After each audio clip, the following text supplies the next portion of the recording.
Radio Espial is a series of podcasts brought to you across the internet by TIPM Media. Presented by investigative journalist Mick Rooney, it covers a host of topics from international media, publishing, aviation, and technology. Thank you for listening to this podcast today. Can you believe it? Episode 3 of Radio Espial. I'm glad you could join us. Let's take it away.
Radio Espial is a global internet broadcast and audio and video. Our focus is on media and how it deals with news. Our core areas will be publishing, aviation, technology, and all things considered when it becomes a significant aspect of media coverage.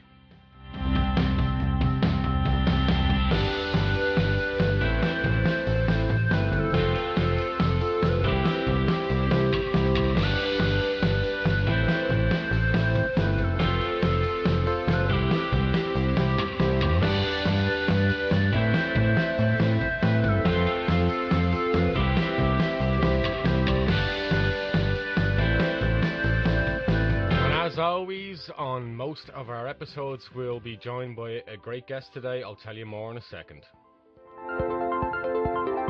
Radio Espial. We explore and discover together.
I'm glad you could join us for our third episode on Radio Espial.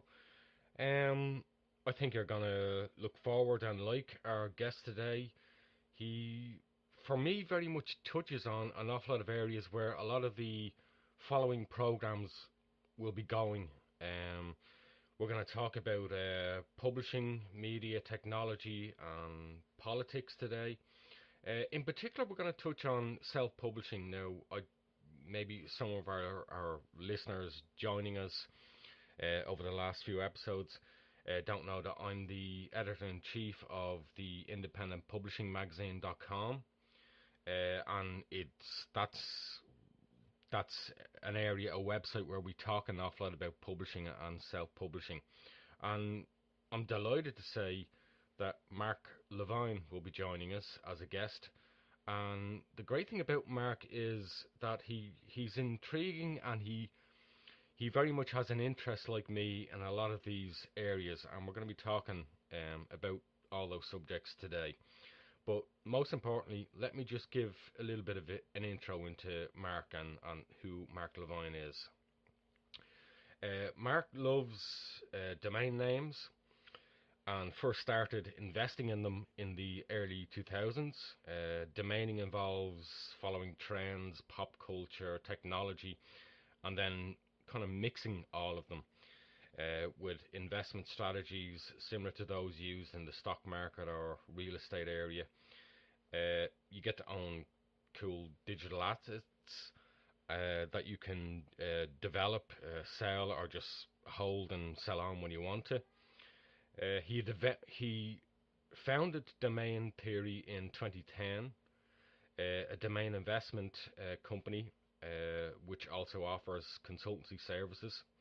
Until August 2016, domaining was something he pursued really after work and on weekends.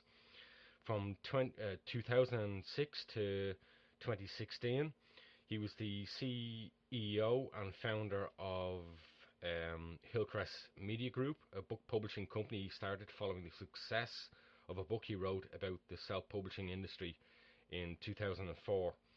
That book, The Fine Print of Self-Publishing, became a bestseller, and really I consider it a seminal work for authors entering the self-publishing arena. And it eventually led to another 5 editions, a publishing company with 30 employees that helped hundreds of authors publish more than 11,000 titles.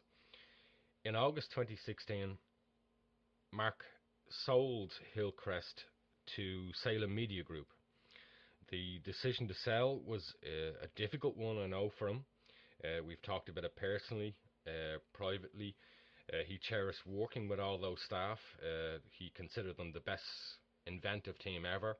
They were driven, dedicated employees any business owner could ever hope to have. Hillcrest Media and its staff created some cutting-edge publishing technology that helped them compete against companies really hundreds of times bigger. Prior to Hillcrest, Mark was the CEO and founder of Click Industries, which was an online business fulfilling services for companies. He sold Click Industries, but this was really where he really learned about domain investing and how to use domains to drive customers to his business. Mark's the son of a politician. We'll get a little bit into that in the interview. He was born in St. Paul, Minneapolis, Minnesota. So let's go and talk to Mark.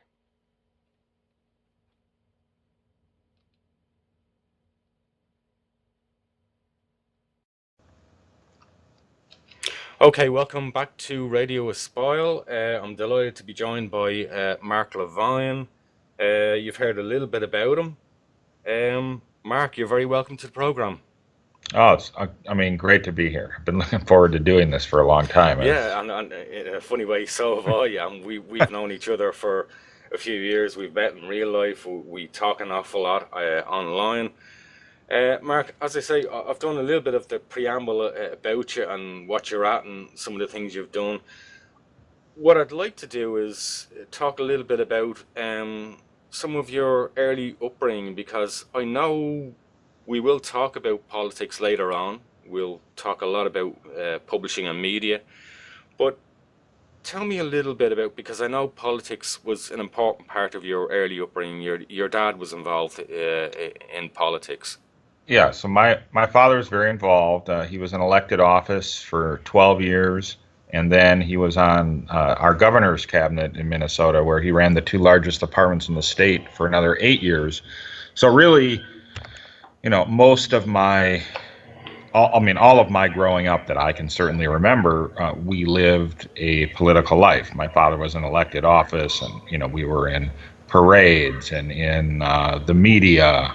And my dad was very close with Hubert Humphrey when he was vice president, and then later when he was going to run for president. At the time, my father was a very young guy, in his early 30s. And, this story, I'd say, is kind of illustrative of this life of growing up in politics where this kind of stuff did not seem weird to me at all. But there was a day, and I remember it very vividly, we were all supposed to go to the state fair, my entire family.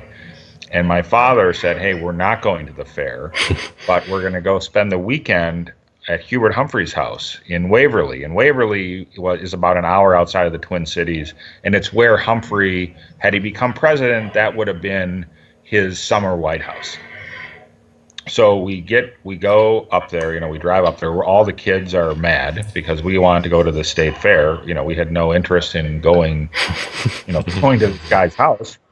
And so we went there, and it was a huge estate on a lake, and there were, golf carts that we drove around, and Hubert Humphrey, again, he was very close with my father, so he insisted that we call him Uncle Hubert, and we went out into the local diner in town and ate hamburgers, and he was a wonderful guy.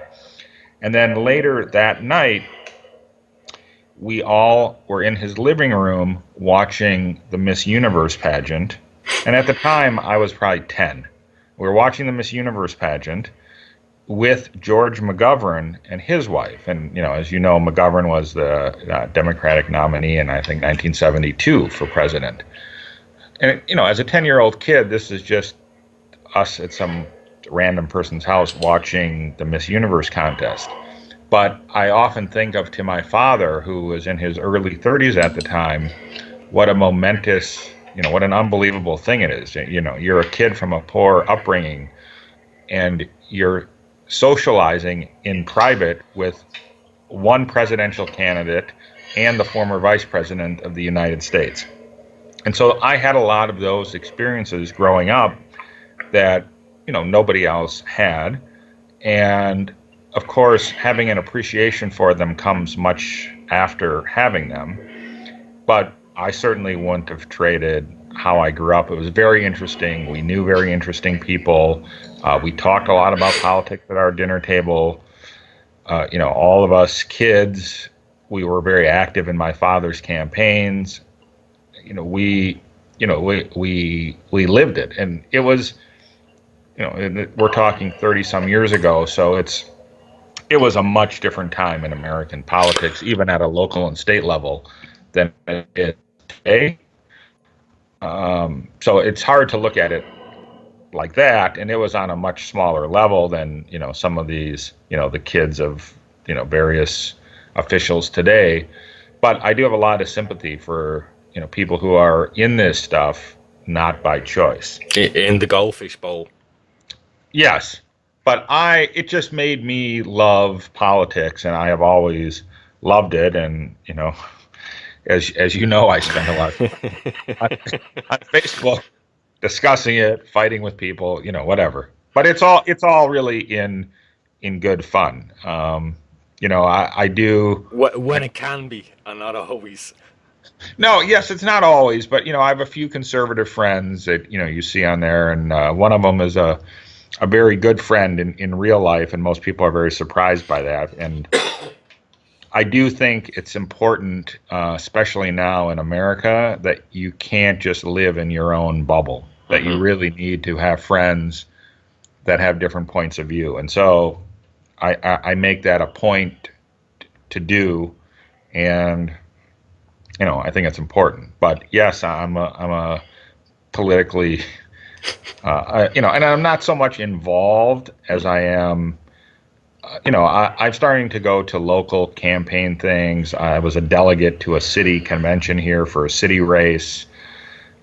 And so I'm spending some time doing this kind of stuff, but it's, I care about what happens, and I care about the city and state. Of course, we all do, yeah. Just on, you made reference to your dad, Len. Just tell us just a little bit about Len. Well, he had a very interesting career himself.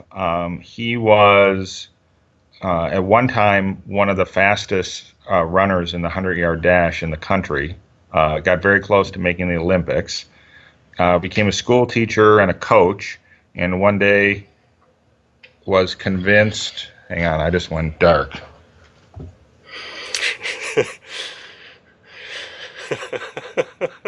I don't know what is happening here, Matt. This is okay. Sorry. That's okay. This is But that's good. That's a first for Radio Espial. well. Maybe the Russians are listening in. I mean, and they're onto the power grid. Yeah, I mean, if they're listening, they'd probably rather be reading my domain names. So anyway, my father ended up, he was a high school teacher, and some people convinced him he should run for elected office, and he ran, and he was really a model of what a public servant should be. He cared about people. While he was a Democrat, he was really as nonpartisan as you could be in that kind of a role. And he was on our city council in St. Paul for 12 years, and most of those he was unopposed. And then when in 1982 we got a new governor here, and he appointed my father to run the Human Services Department in our state, so that covered welfare, nursing homes, all those kind of things. And then my father's real passion was transportation. And in the second term, he ended up becoming the head of the Department of Transportation in Minnesota. And then the governor was defeated after his second term. And then my father left being involved in government and has since become a consultant to people who have businesses, products, whatever that they're trying to work with and get in government, and he does this all over the world. He's 78 years old and flies to Seattle for a day, flies He's home. Still going. Travels like if I had a travel schedule like that, I'd take me 2 weeks to recover from one of the trips. And of course, he wrote his own memoir book on his life, his political life. Yeah, and it's actually it was a good book. Interesting, just even if you did not know him, and he's an interesting study in self-publishing, because I told him many times, he was like, "Well, I've written it. I'll just, I think I can just put it together. I've written these different stories," and I said, "Dad, you can't. It'll just look like a garbled thing of words." So he ended up hiring an editor, someone who actually we worked with at Hillcrest. And then when we went through the cover process, like many authors, the picture he saw for the cover of the book was really not the best picture. And, we had some of those discussions that I've had with hundreds and hundreds of authors before, and his book ended up really being one of the nicest book covers that we've ever done. It was really cool, and it was really well received. And he did a great job at marketing his book. Had a very big kickoff party for the book. I bet he sold 400 books. At this party, it was sort of like back when he was running for office. It was that kind of a party. And he's had a great career, and he's certainly a guy that I emulate or try to emulate. I suppose that reflects then back on you, and at that time in after school and college, where did you see yourself going? We'll obviously talk about where you ultimately did, but at that sort of young age, what was it that you felt you wanted to do? We all want to be, engineers, whether it's plumbers, builders, or lawyers, or doctors. What was in your head at that stage? Okay, well, that's interesting. What I really wanted to do, and I did not, but because I didn't know how you could ever make money doing it, was I wanted to get a PhD in political science, and I was really interested in voting behavior, which of course is now the most, the thing that one of most the biggest areas makes most money. Yes, but at the time, I had written my college thesis for political science was I graduated in '89, but in '88, Pat Robertson, the TV evangelist, ran for president on the Republican side. And I wrote, again, it was a little harder to research back then, but I wrote, my thesis was on how, because that was a voting bloc that was Democratic at one time. The South was Democratic at one time, and Pat Robertson really started leading the shift over. So that's what my thesis was about. Today that's a non-topic. I mean, it's an accepted fact, but at that point, so I was really interested in that. And I guess, had I could have done anything, I wanted to make political TV commercials. But I didn't, I didn't even really know where to start. And I always liked business. I liked creating things. I had a lot of ideas. So I started creating some different businesses. And, I had a clothing line with a guy who played in the NBA for a while. I had another clothing thing that we did at the Mall of America. I worked with a couple of very big wrestlers from the WWF. And we had a company where we sold merchandise. They were still very big overseas at the time. And so we sold a bunch of their merchandise overseas.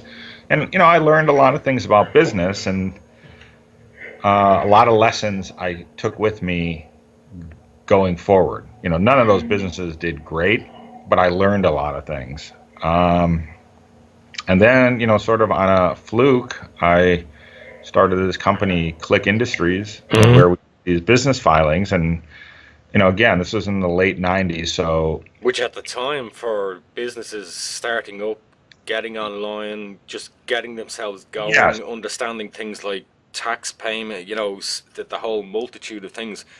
This wasn't an easy thing to do at that time.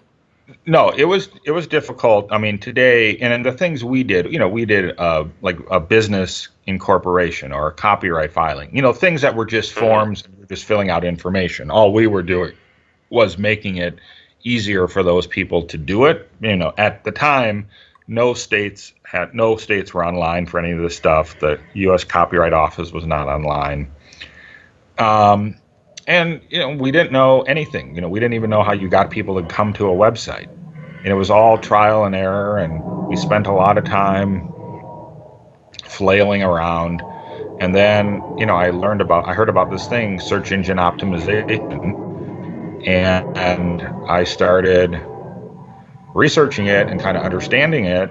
And it was a seminal moment in the history of Click Industries, because we were like at the end of the line, and I was kind of running out of money, and I had made a deal with a guy to invest $50,000 in exchange for a third of my company, which so I could pay a web developer, but I convinced the web developer to optimize the website as I had learned about, and within 2 weeks. And again, this is in 1999, so no one even is thinking about SEO. That's a far out concept. So within a couple of weeks, we're ranking high for every important term in that kind of business, and the business, exploded, where it went from barely surviving to where we could barely keep up. And one of the things that we did in that business was these copyright filings, and you couldn't charge a lot for them, and so I wanted to find a way to sell something additional. And I was also at the same time reaching out to some of the then companies that were involved in self-publishing, and really weirdly back then there were a lot of companies that did ebook publishing in an early version of ebooks. And I started reaching out to them. Probably in PDF format. Yes, they were all PDF. Yeah.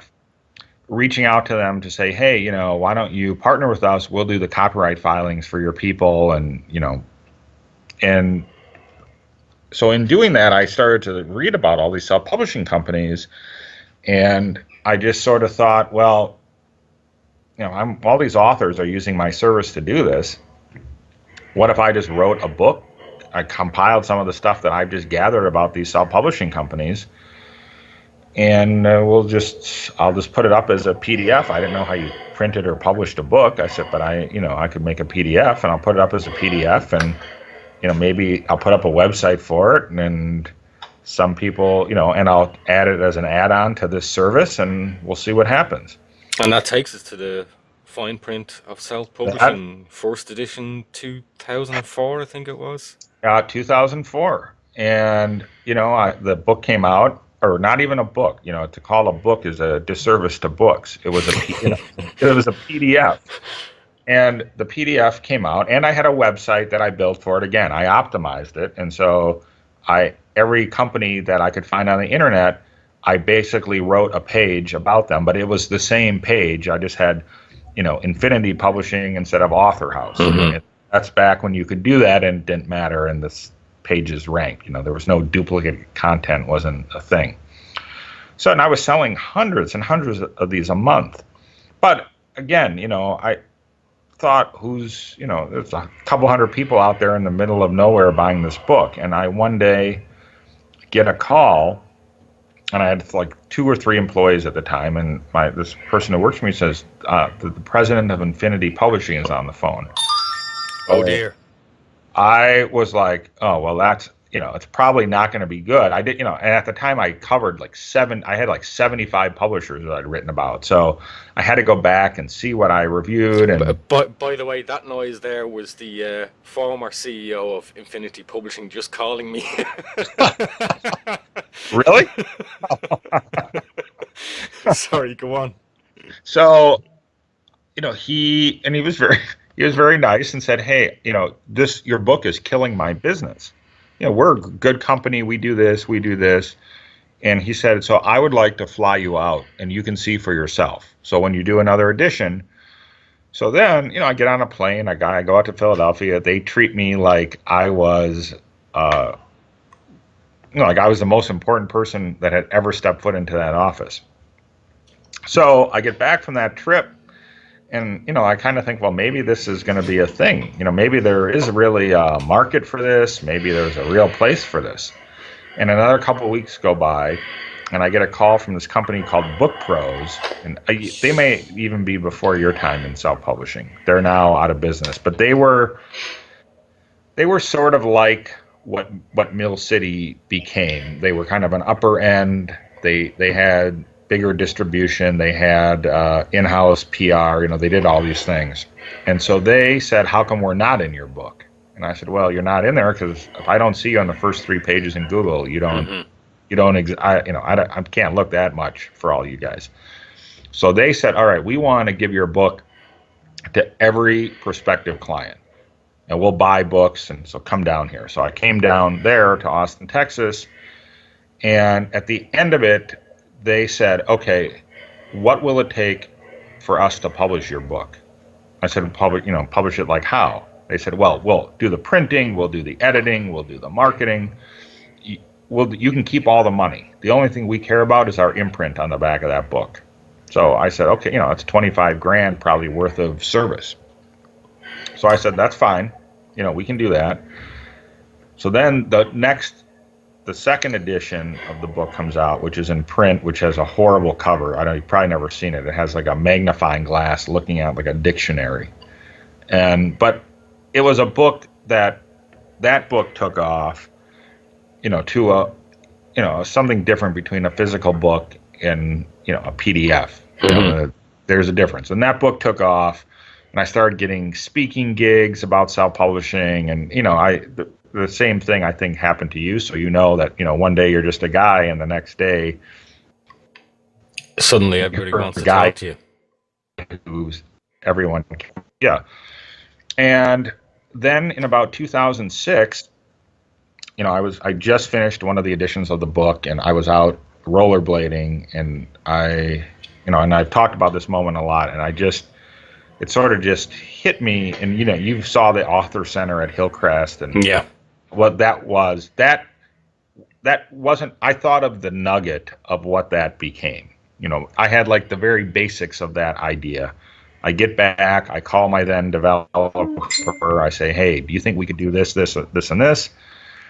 that was in May of 2006. By October 2006, we had the first Mill City site up, and the only thing that worked was that you could pay. I mean, everything else we had to do manually. We didn't have any back end, or, it was, and I had trouble finding people that could even build something at that level of complexity. Mm-hmm.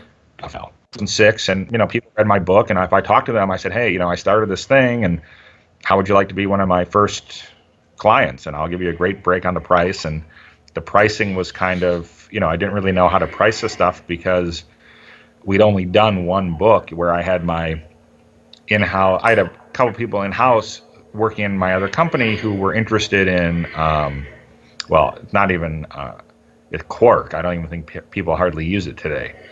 But that was like the formatting, that was the formatting thing, and they were interested in cover design. So I said, "Hey, I have right because InDesign is more of the premium, for publishers of any kind now on self-published authors." So we do this thing, and I kind of like, how long did it take you to do the cover? How long did it take you to do the interior? And it was based on stuff that you can't really base pricing on in any kind of real world situation, but it was sort of like, well, if we do one incorporation, I can charge 3 times what I do for one incorporation, and it'll one book published equals 3 incorporations. And so that's how I looked at it at the beginning. And so, I can tell you that if you publish with us in 2006, you got a deal of a lifetime. And that very much takes us on into the whole Hillcrest media organization and all its arms and bodies and companies, from bookprinting.com, and so talk to us a little bit about how the company kind of from post 2006 started expanding. So we started just as Mill City Press, and I couldn't envision anything. I couldn't envision what it turned into. It was, I went to IKEA. I bought one of those. I mean, I've seen everyone in the world has these things, those little cubbies, and there's about 8 or 12 little cubbies. And I thought, well, we'll never fill this thing up. Mm-hmm. And I said, well, how long are we ever going to take forever to get 12 authors? So we went from 1, then we got 2, then we had 3, then we had to get a room in our building. And a lot of this was timing, because self-publishing itself was exploding at that time, was starting to explode. And the thing I thought that gave me the greatest advantage was out that everyone used Lightning Source. And I realized that I could easily figure out what everyone was paying for Lightning Source. So it was easy to show how much they were marking up the printing. So I decided we will just not mark up that printing, because right now we don't have that markup to rely on. These other companies, they need that markup to survive. So I'm going to that's going to be my in. That's going to be my one differential. And that very much was the critical thing for, I suppose, we can talk a little bit about how self-publishing is developed since the 1940s, 1950s, from vanity publishing into the whole explosion of POD, print on demand, around about 98, 99. And, suddenly there are so many mini kind of revolutions in self-publishing. I suppose to start with, around 98, 99, we had the whole print on demand. There was very much the Amazon dimension of it, and then the whole ebook explosion. And to a certain extent, we're seeing, to a degree now, a development of new companies coming on. I'm seeing Draft Digital now link up with Findway to develop into the audiobook area, which seems to be another burgeoning area of self-publishing. But sorry, go on about the development of Hillcrest Media. So, so we started where we didn't mark up printing. That was a huge difference maker. I mean, that was enormous. And the other thing I decided not to do is that we would not take any royalties, which at the time, nobody did that. Today, that is a pretty common practice. I mean, some people play with the numbers to say that they're not and they're building it in, but what we just did not. And the idea was, if you're going to spend all this money to self-publish and you're taking all the risk, why should you not make all the reward? Okay. Which is a critical point now for self-published authors. But, again, think back then, every company was taking something. We just were not, and it allowed us to grow. In 2000, in our first full year in operation was 2007. We did $400,000 in revenue. In 2008, we did $1 million. 2009, $2 million. And then it just kept going up until we ended. Our revenue at the end was a little over $5 million. As it grew, the company, I had to grow it very quickly, and there weren't a lot of people. You couldn't just find people who knew a lot about book publishing that could, fill these roles. And so I just went out and I was just like, I'm going to hire the best people I can find, and I don't really care. We'll figure out how to teach them about this.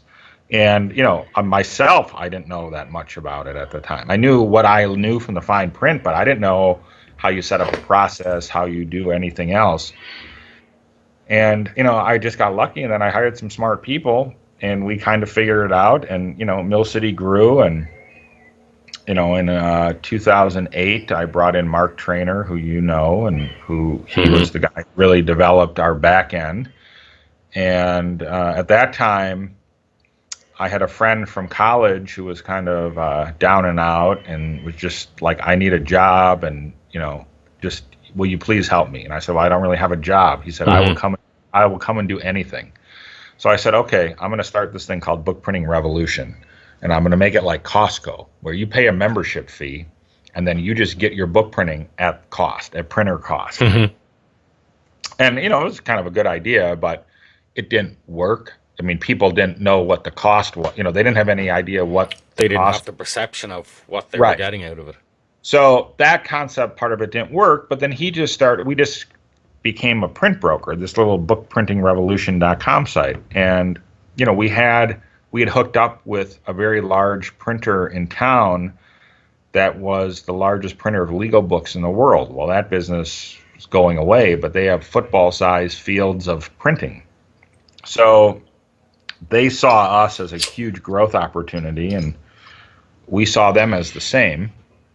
And so they gave us unbelievable print pricing, and it allowed that division of our company to get, into the, in the end, when the company was sold, maybe that was doing $1.5 million a year in printing. So then there was that division. Then, in 2009, when the ebooks were starting to come around, it was starting to be a thing. People were asking about them. I don't think there was a huge readership. The common person still, the reader was too expensive to buy at the time for most people. It's now, obviously you can read it on your phone, or you can Kindle for $79, but at the time it was an expensive thing. But people were, authors were wanting it, and there weren't a lot of places to get it. And it was one of the times where I just had a feeling like we needed to develop something for ebook, and my thought was, we're going to get a lot of books from people who've published with other places, so we have to find something that we can convert PDFs into these ebooks. Forget just starting with a Word document. To e-publish, to Kindle, Mobi, yeah. Right. So again, we hired this other developer, and they came up with what was the back end of our Publish Green website. And, there was a time in, I'd say 2010, where 2010, 2011, our ebook technology was beyond what most places had. Now it quickly got surpassed because it's one of these things where we going to spend all of our resources to, you have to, when you're a small company, you have to pick which battle you're going to fight and which giant you're going to fight. So am I going to go against CreateSpace? Am I going to go against BookBaby? Am I going to go against, this other person? Am I going to go against Ingram? I have to pick, who do I want where the resources go? And, so we let, and I think it was okay because the ebook as an ebook only, I think for authors had a shorter lifespan. I think now an ebook is really seen as you need an ebook with your print book to sort of be official. But we certainly saw less ebook only people as time went on, and it became so commoditized that there was no money in it. I mean, you could just, it's hard to explain to someone, okay, we're going to hand format your ebook and make it look as close to the original print book as possible, when the person doesn't even understand, that they don't have an understanding of why that's worth X hundreds of dollars compared to, I can just send it here and they make it, put it on a screen. And of course, in the author sales, you've got, authors maybe in the first, month, 2 months, 3 months, excuse me, literally using it as a promotional device rather than a dedicated format, we're talking about ebooks for less than $3 now. I mean, but back then, I saw that there were people who were like, I can't afford to pay $1,500 or $1,000 to publish, but I'm going to spend $400 and I'm going to do an ebook and I'm going to hope it works. I think there were a lot of people like that. And I think people thought this ebook thing is really going to take over the world. And, it's one of the interesting cases where technology really did not win out. The printed book is still a favorite among most people, and it's, book printing has certainly made a comeback, and ebooks kind of hit that plateau and they've stayed there. And I kind of feel, to an extent, I agree with you in that ebooks kind of orientated and developed and became the new blogging in some way. To some degrees, it was easily accessible, very low expense. You basically, you had a blog so you get for free. You had your website, you hosted it on. You brought in your viewership. It was very, very low cost. If you made mistakes, you had typos, people forgave you because they kind of understood that the level was not like what print books were. I think there was a degree of understanding.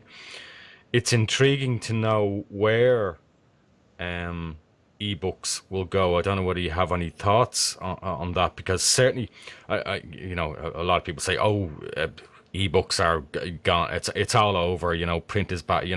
That's not quite the case, but it's a case of the growth level of ebooks has certainly slowed somewhat.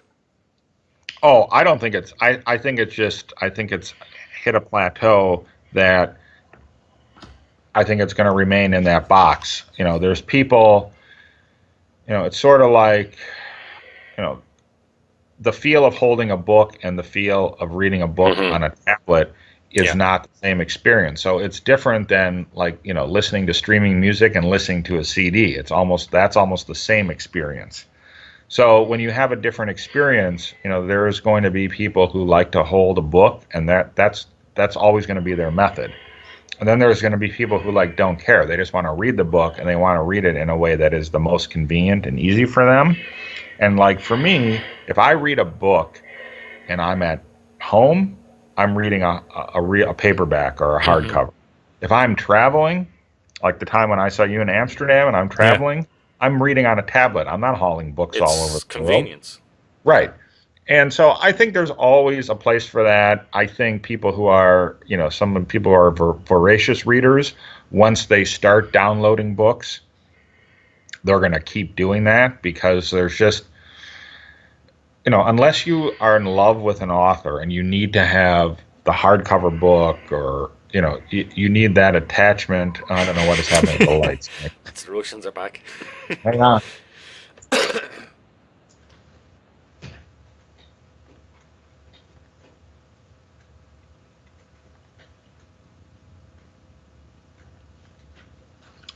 Sorry about that. Again, this is not I'm sitting in the conference room of the condo where I live, which I've never been in this room until we did this thing today. So, so I would have known there's a dodgy bulb there who won't behave. I don't know what's happening.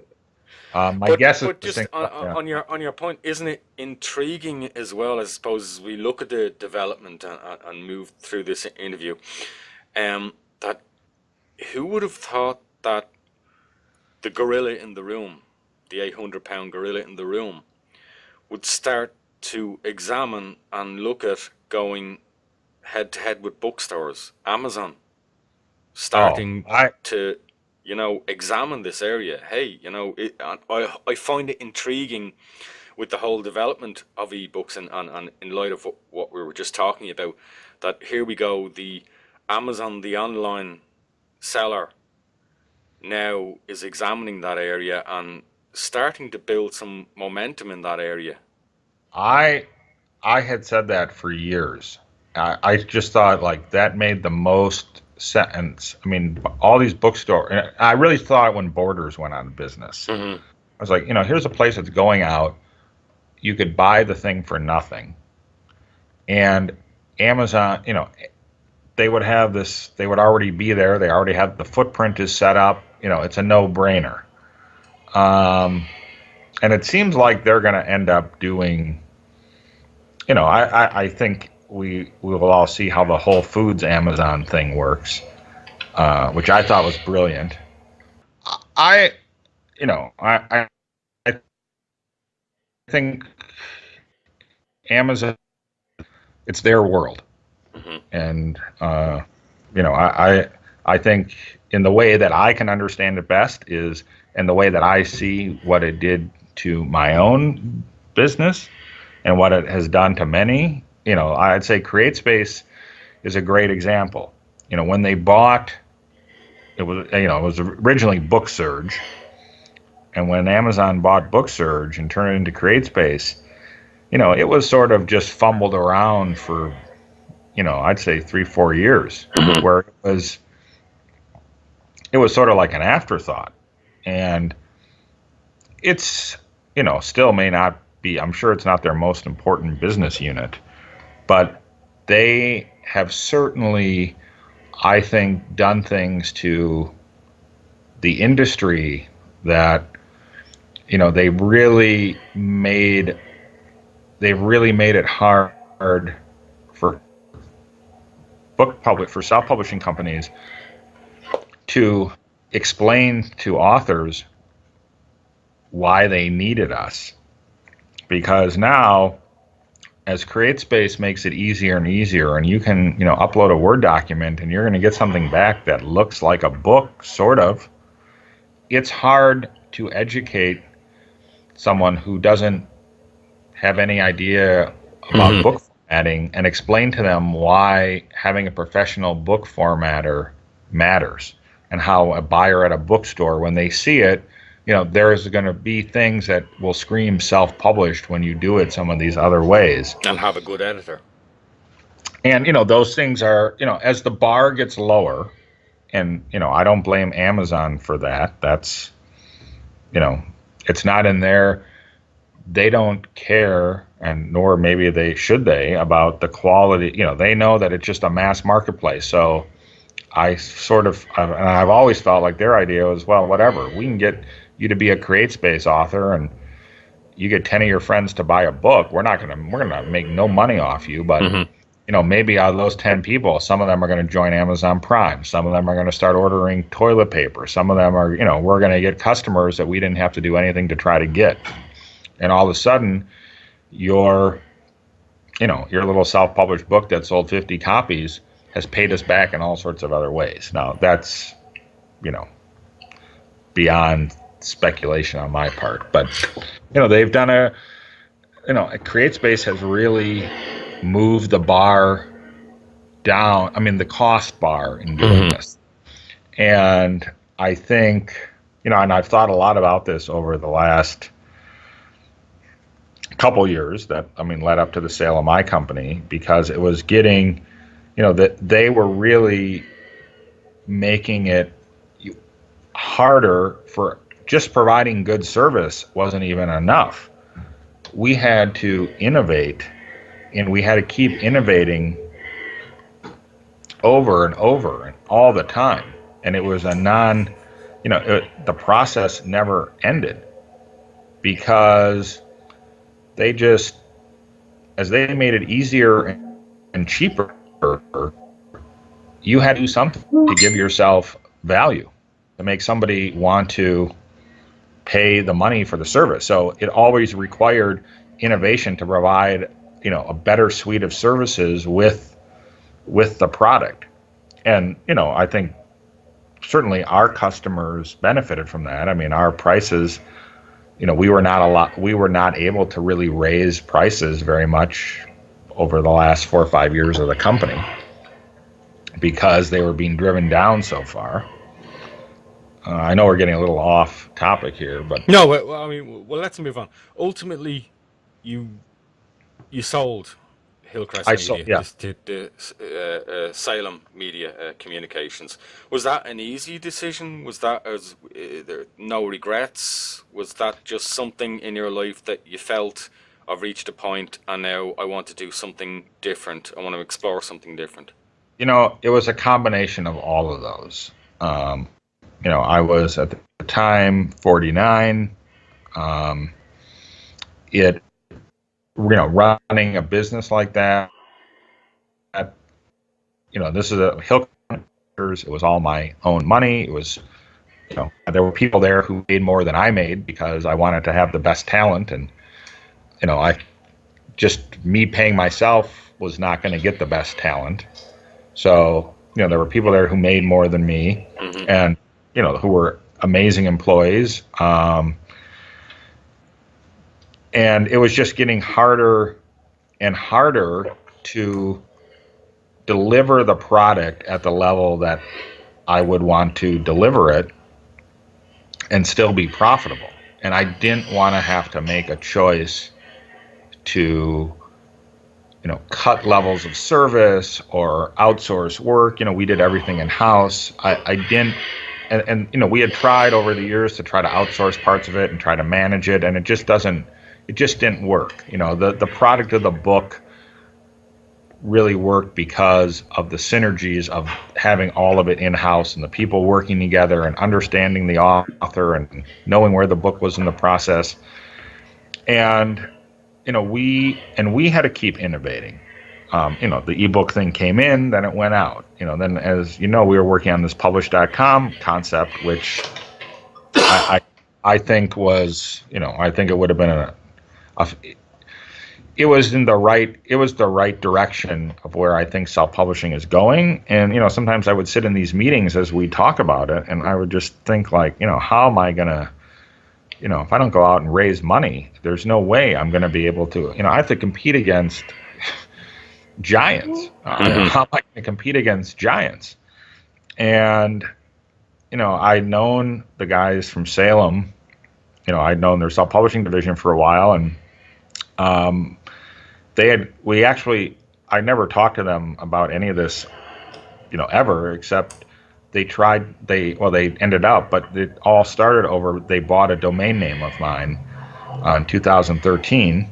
I own ChristianSelfPublishing.com, and, which is a pretty good name if you're in Christian self-publishing.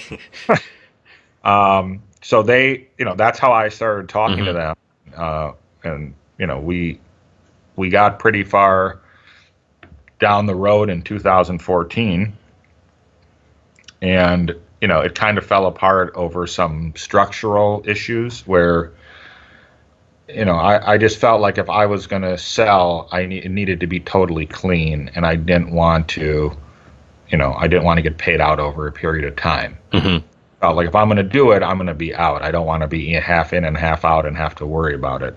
So, and at the time, Hillcrest was going good, and we were working on cool things, and I in some way I probably wasn't ready to sell, so it was okay. And then in 2016, when the opportunity came up again, it was, I had some regrets kind of passing on it the other time. And as you know, I've been buying and selling domain names for years. And I make, decent money doing it. And it's not, you don't have 30 employees and thousands of clients. And, it's a different thing. So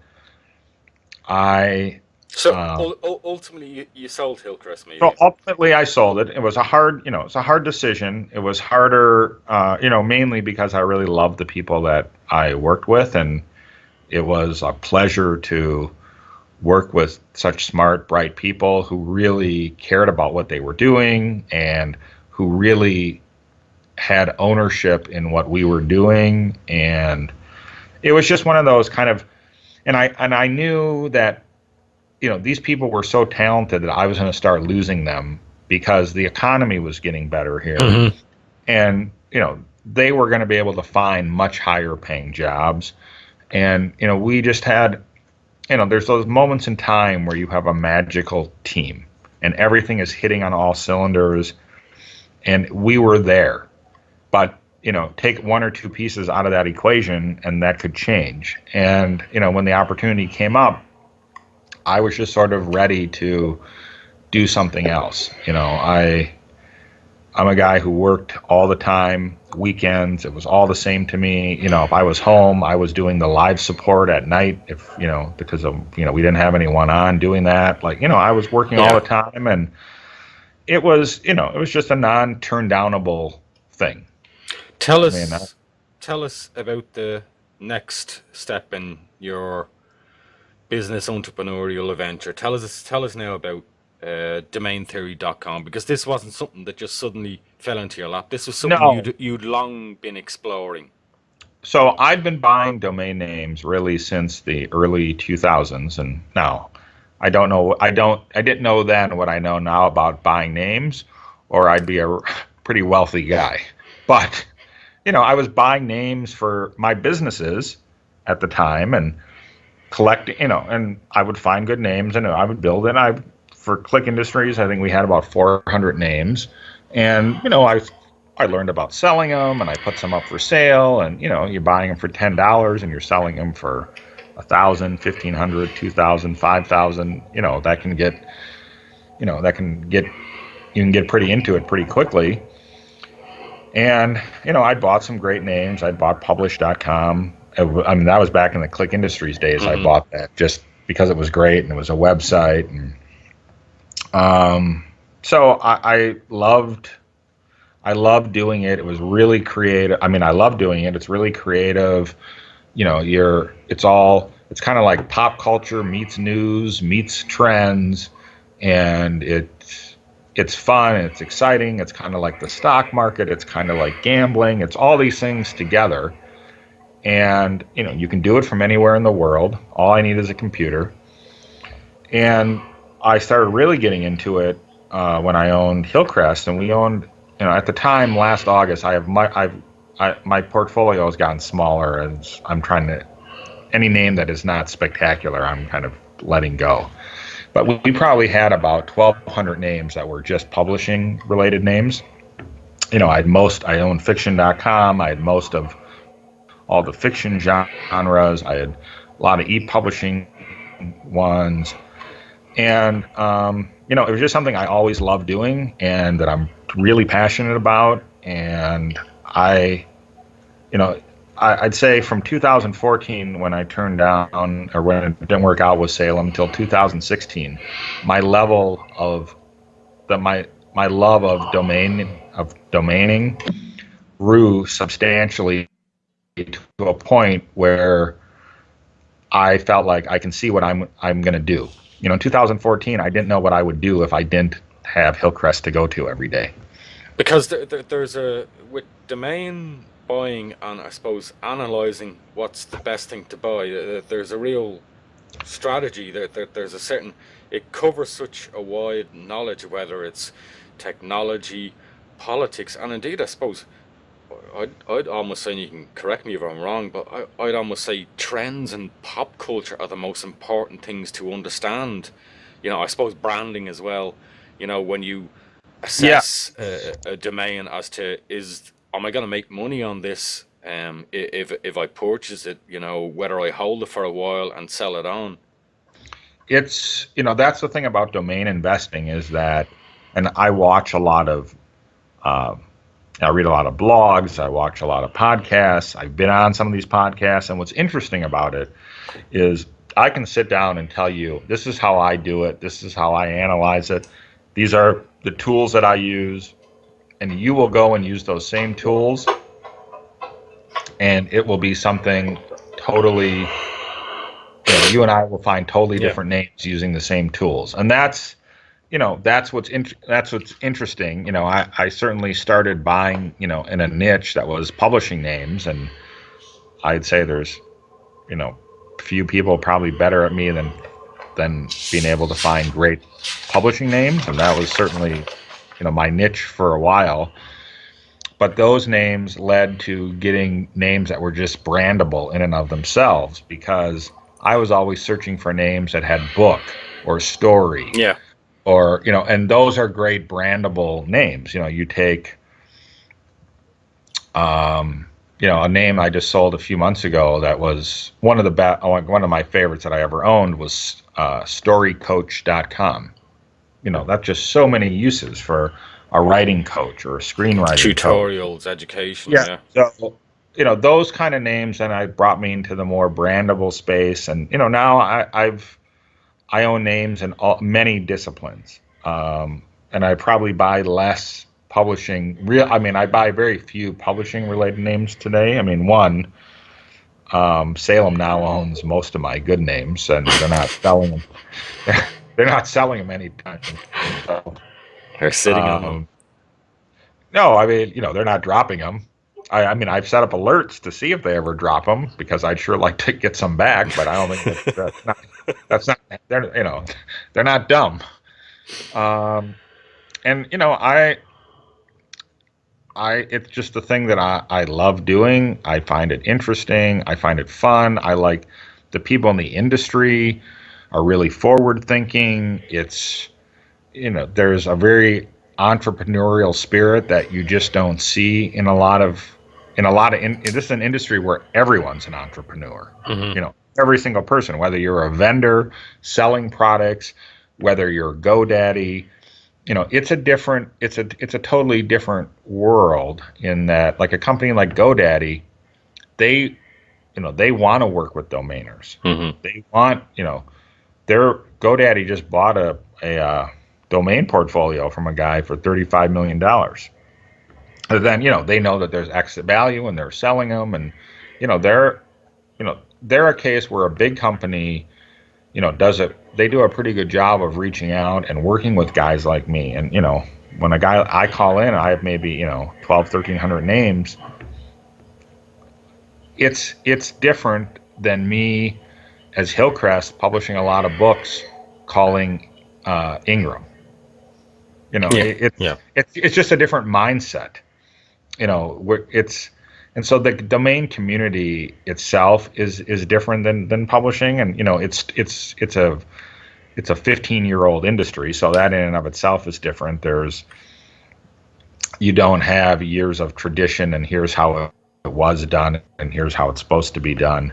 So it allows for a lot of creativity, and it's something that, and I probably will end up doing something else at some point. So I suppose that takes us on to the next step then. What are your future developments? What do you want to do with domaintheory.com? Obviously you provide consulting services as well for people getting into this area and advice for them. Where's your next development? Where's your next steps? Where do you want to take this? Well, one thing I learned from you is that it's too much work to do a blog. because you're terrified of what it might become. No, I thought, I'm going to start writing a blog on domain theory. And, a lot of guys in the industry who I really respect a lot do that. And, they got a lot of good opportunities come from doing that. And I may do that, but it's taken me really most of this year to decompress from the whole Hillcrest thing, just from the change in life and from the, it took a lot of unwinding. So now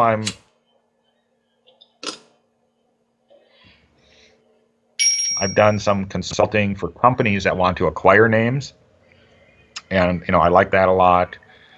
I don't really know. I've had some ideas for some domain-related software that I've talked about to Mark Trainer and I have talked about it, and but it's starting a whole nother business again, and I don't know if my head is there right now. Really? And I'm enjoying, I'm really enjoying not doing very much. And I didn't think that I would. I thought I would be very antsy, but I've filled my time up. You're not on that yacht that Donald Trump spoke about yesterday at the Boy Scouts meeting where he gave his anecdote about this guy then spent 10 years on a yacht, and then he came out and he didn't have the motivation. Well, fortunately, I did not hear that speech because I was out. I was out at what did I do yesterday? I was out at I had a friend over to see. I was moving to a new place, and I had a friend over to see the new place, and then I went out to dinner, and so I got some texts. People were saying, "Oh, did you see what he was doing?" And I didn't. But no, I'm not the guy on the yacht. I'm just a guy that kind of got lucky here along the way, and I look at, I sort of feel like I am in a position that every single person who's ever started a business or goes to work hopes to one day be in. Mm-hmm. And that I should enjoy the gift that I just got from the universe. Mm-hmm. And, I'm fortunate, and it's worked out well, and I'm just really taking time to smell the roses, which I have never done, and I'm doing some traveling, and I still do this domain stuff a lot, but just being committed to writing a blog, as that's it's a big undertaking. You got to start doing it, and and I've done a lot of writing over the years. I had 6 editions of that book. I'm not eager to write a book anytime soon. And you've even squeezed in a novel or two, I think. I've squeezed in a couple novels. I guess I was, and I have been talking to this guy who's in the domain industry who wrote a book about domaining and wants to do a new edition. He owns a company that Mark Cuban is one of the investors in, so he wants me to co-write the new edition with him. But again, that's a lot of again, he wrote a book that was like my fine print PDF. It's so for me, if I'm going to do a book, it has to be like the fine print of self-publishing, just on domains, and that's a lot of work, and I think that we'll probably end up doing it. It's just I don't think it's anything I think it'll be another 6 months before I'm really on into something else. But I'll probably want to start something else.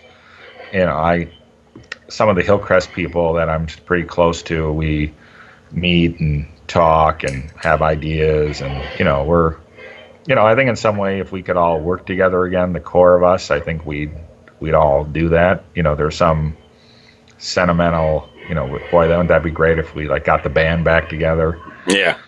But every day that goes on from Hillcrest, everybody's going in different directions, and some of the Hillcrest people, 3 of the people work at the company that was our distributor.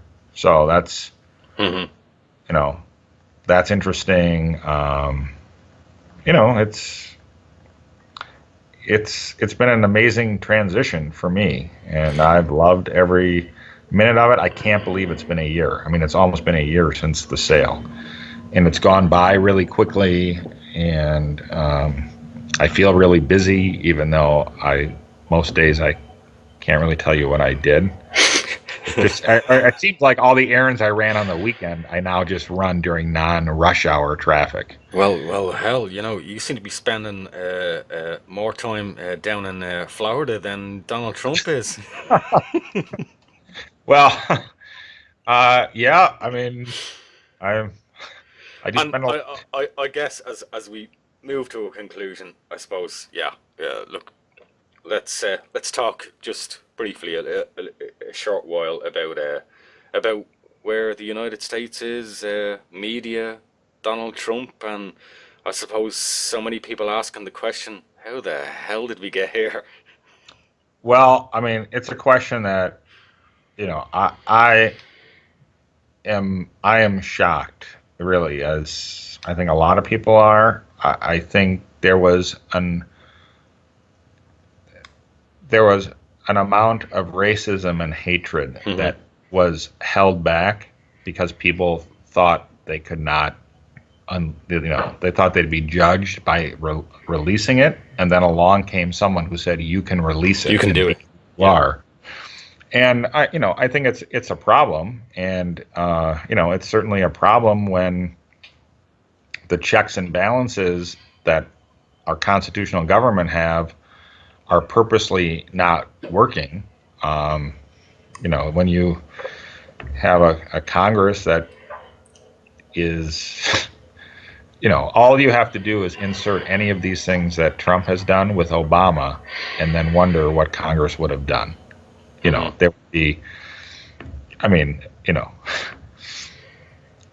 had hearings about, there was everything all the time. There was no end to it, and it was all, nothing.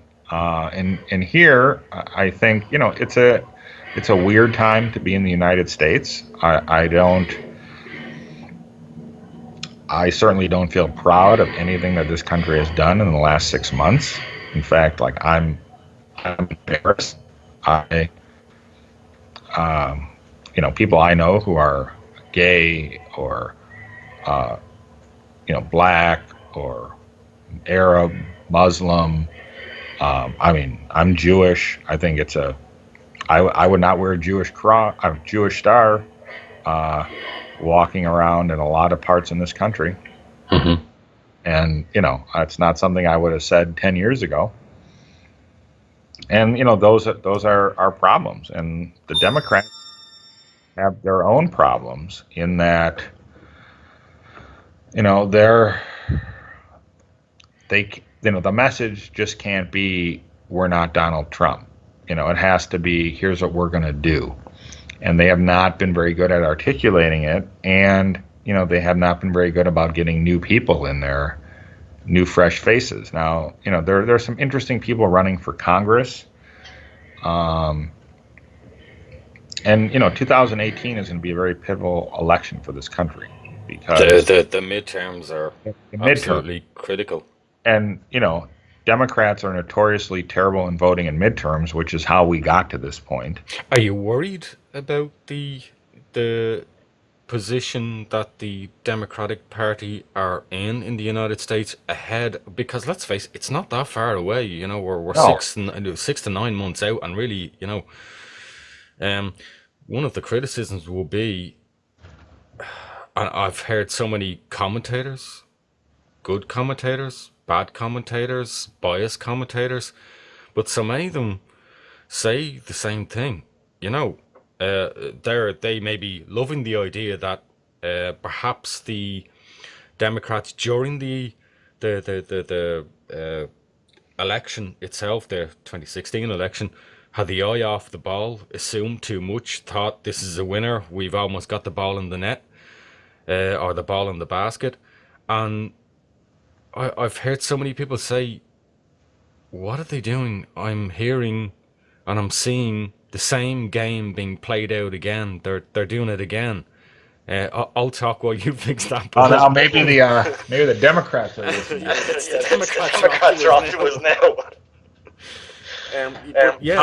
That are we seeing the same mistake being made again? That again, eye off the ball. That it's all, let's focus on Donald Trump, and suddenly they wake up with a month ago, come next whenever May, June, and suddenly they realize, oh, we haven't done our homework, and we are back where we were in 2016 with, like, well, we all thought the Conservative and the GOP were going to get a thumping in 2018, and oh, whoops, that didn't quite happen. We didn't quite figure this one out.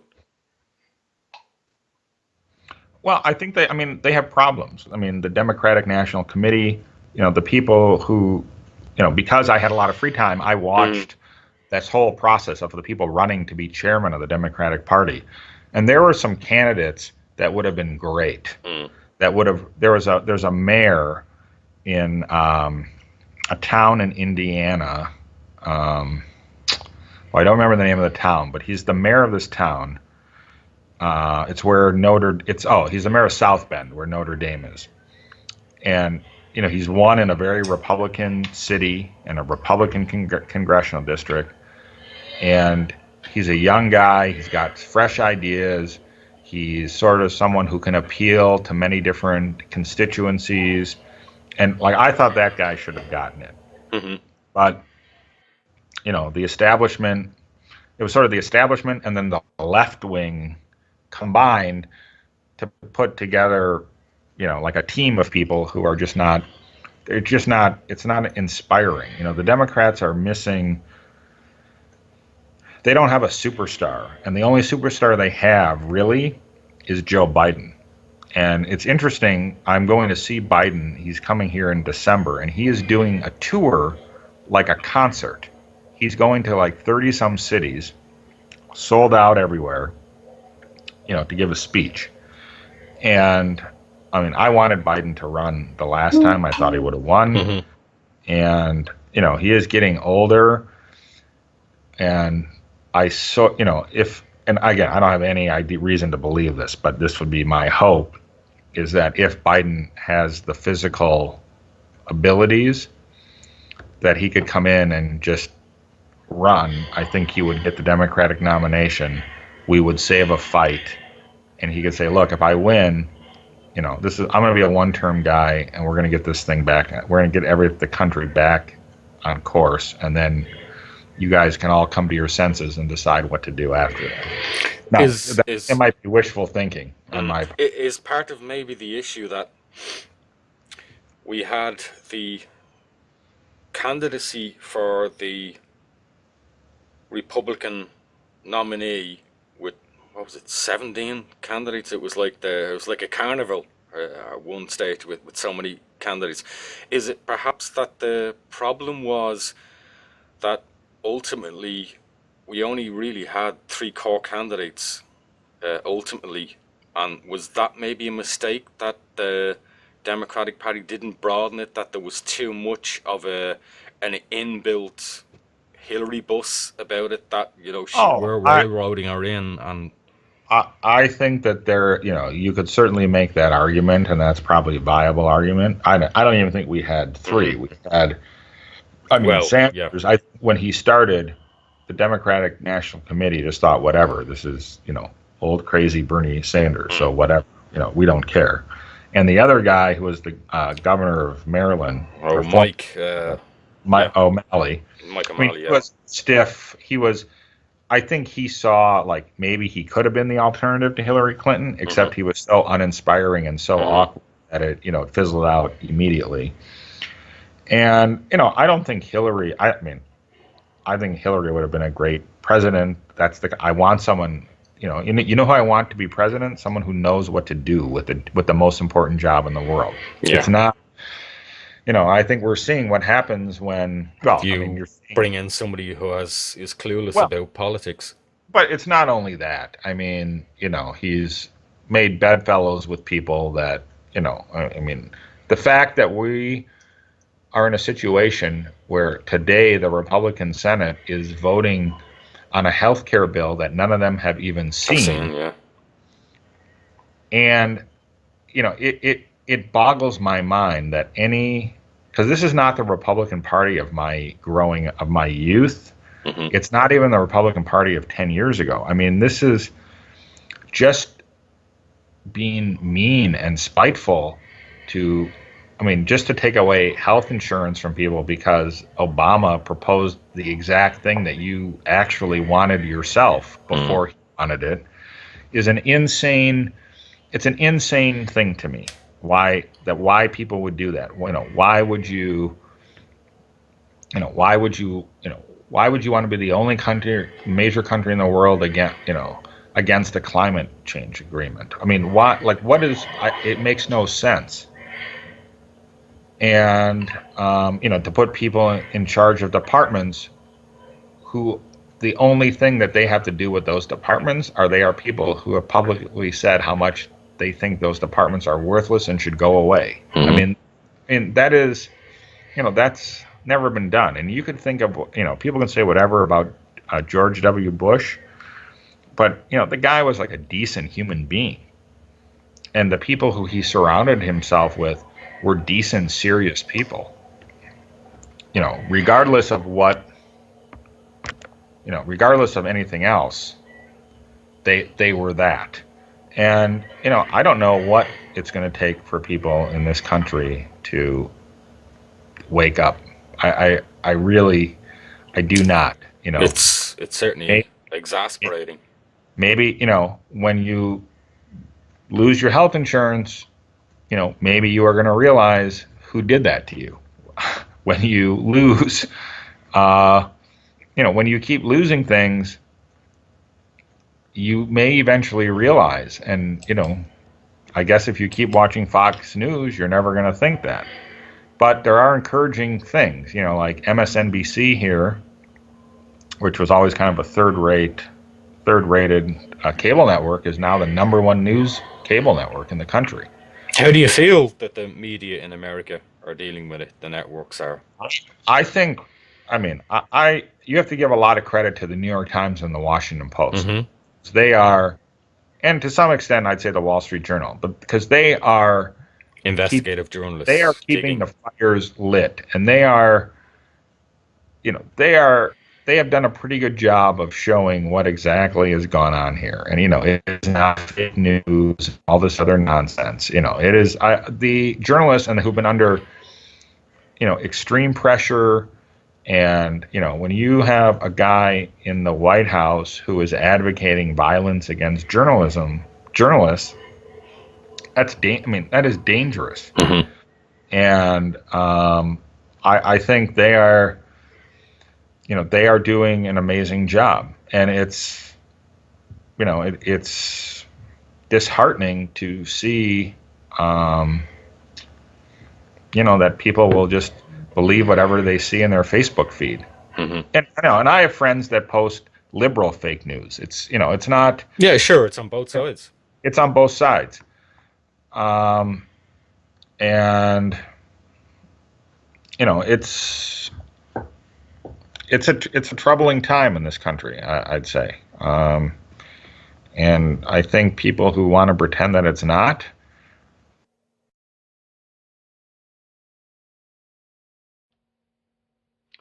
Okay, apologies there. That ended rather abruptly. We lost Mark's Skype line. We were just about to finish up. I hope you enjoyed the interview today. Join us again on Radio Espial for future broadcasts.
thank you once again for joining us for this episode. Again, check out the links down below to Mark's Domain Theory website. I'll see you again soon.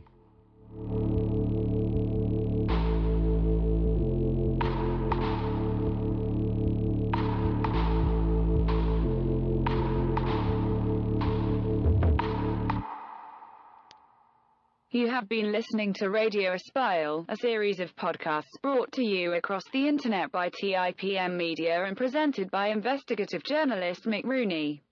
Please feel free to leave a comment and visit our links provided in this podcast production. Thank you for your support.